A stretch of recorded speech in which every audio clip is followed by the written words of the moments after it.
Imagine a world where the money in your pocket isn't really yours, where the currency you trust is nothing more than a promise controlled by invisible hands, and where governments and banks quietly decide who gets rich and who stays poor. What if I told you the history of money isn't just numbers and coins? It's a story of hidden power, secret deals, and a system designed to keep the public unaware of the truth.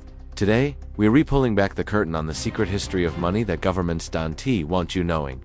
And by the end of this video, you'll see the familiar world of dollars, euros, and yen in a completely new age. Money wasn't always paper bills or digital numbers on a screen. For thousands of years, humans relied on barter. One chicken for a sack of grain, one cow for a bolt of cloth. But barter had limitations. It was inefficient, inconsistent, and lacked standard value. So humans invented money first in the form of commodities like gold, silver, and shells. These early forms of money were tangible, valuable, and universally recognized. They gave rise to the first financial systems, allowing empires to expand and trade across continents. But here's where the story begins to twist.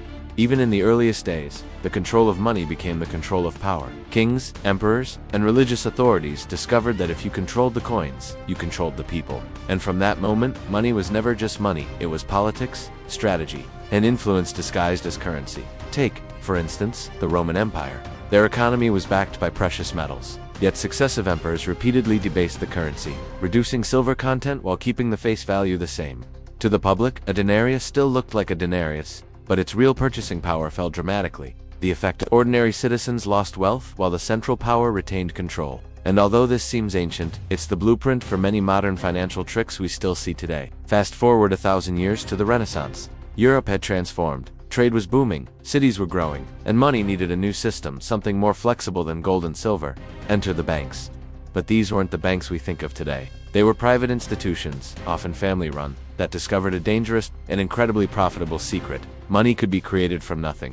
This is the story of fractional reserve banking. A bank could hold only a fraction of deposited money in reserve and lend out the rest. Essentially, a $100 deposit could be used to issue $900 in new loans. It sounds like magic, but it was a system of trust, legal loopholes, and clever accounting. The Medici family in Florence, for example, wielded this power to fund entire armies, influence PayPal elections, and dominate European trade routes. They understood what modern economists now call the money multiplier, a hidden force that lets banks expand wealth for a select few, while most of the population remains indebted. But this system had risks. Whenever too many people wanted their money at once, it caused a bank run. Entire economies could collapse overnight, and yet governments rarely intervened, because the elite who controlled these banks often were the governments themselves. The first major shockwaves from this system came in the 17th century, when European nations like England began issuing the first government-backed banknotes. Paper money promised security and convenience, but it also allowed governments to borrow endlessly, creating debts they could never fully repay. Here's where the story gets darker. Governments quickly realized a secret trick. If they borrowed money instead of taxing their citizens, they could wage wars, build empires, and grow powerful without immediate political backlash. Take England during the Napoleonic Wars. The government borrowed millions from banks, paying interest that compounded over decades. The people financed the wars unknowingly, through inflation, taxes, and devalued currency. But debt is a double-edged sword. While governments flourished, ordinary citizens bore the cost. Prices rose, wages stagnated, and economies became vulnerable to collapse. History repeated itself over and over. War, debt, inflation, bailout, repeat. And just when you think governments were learning from their mistakes, the 20th century brought a new kind of financial twist. The Great Depression wasn't just an economic crisis, it was a global wake-up call. Banks failed, currencies collapsed, and millions lost life savings. Governments scrambled to respond, and in the process, a new paradigm emerged. Fiat currency. No longer backed by gold or silver, money became a promise on paper or, more recently, digital numbers. This gave governments and central banks unprecedented control. They could now print money, manipulate interest rates, and steer economies in ways that were invisible to the average citizen. It seemed like progress, but in reality, it was the beginning of a system where most people no longer owned the value they thought they did. The money you earn is, in a sense, borrowed from your own future labor. Fast forward to today. Global debt is over $300 trillion, exceeding the total value of all goods and services produced worldwide. And yet, almost every country keeps borrowing. Why? Because debt is profitable for those who lend and dangerous for those who pay. Here's the shocking truth. Governments, banks, and central institutions have created a cycle where money is always moving upward, toward the elite and downward toward ordinary citizens in the form of taxes, inflation, and rising costs. Take quantitative easing, for example. During the 2008 financial crisis, The Federal Reserve printed trillions of dollars to stabilize the economy. Did that money reach ordinary citizens?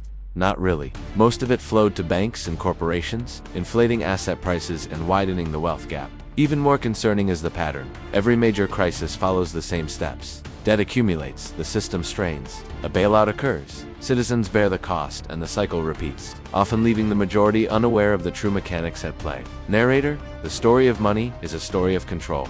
From Roman emperors debasing coins, to Renaissance bankers creating money from thin air, to modern central banks manipulating interest rates and printing trillions, history shows a repeating pattern.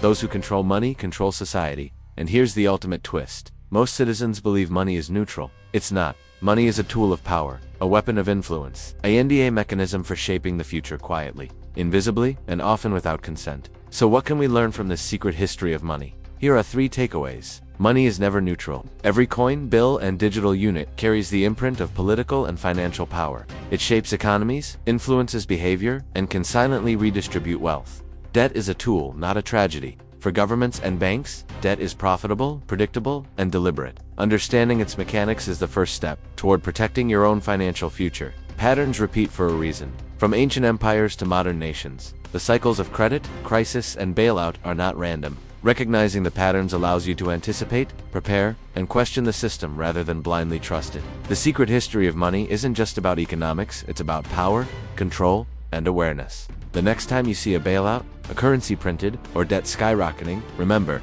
this isn't accidental. It's history repeating itself. And most people don't even notice. So the real question isn't how much money you have, it's who controls the system that creates it, and whether you understand the game being played. If you want to protect your wealth, understand history, and see through the hidden financial systems shaping our world.